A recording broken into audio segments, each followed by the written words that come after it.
আতর কইরা একটা জংলার পাখি রে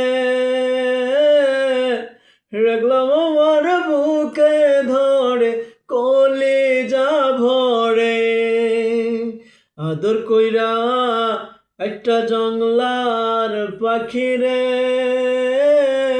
রাখলাম আমার বুকে ধরে কলিজা ভরে।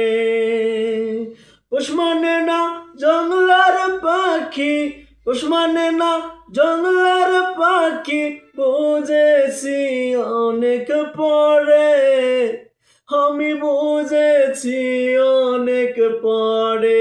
হায়রে আদর কইরা একটা জংলার পাখি রে রাখলাম আমার বুকে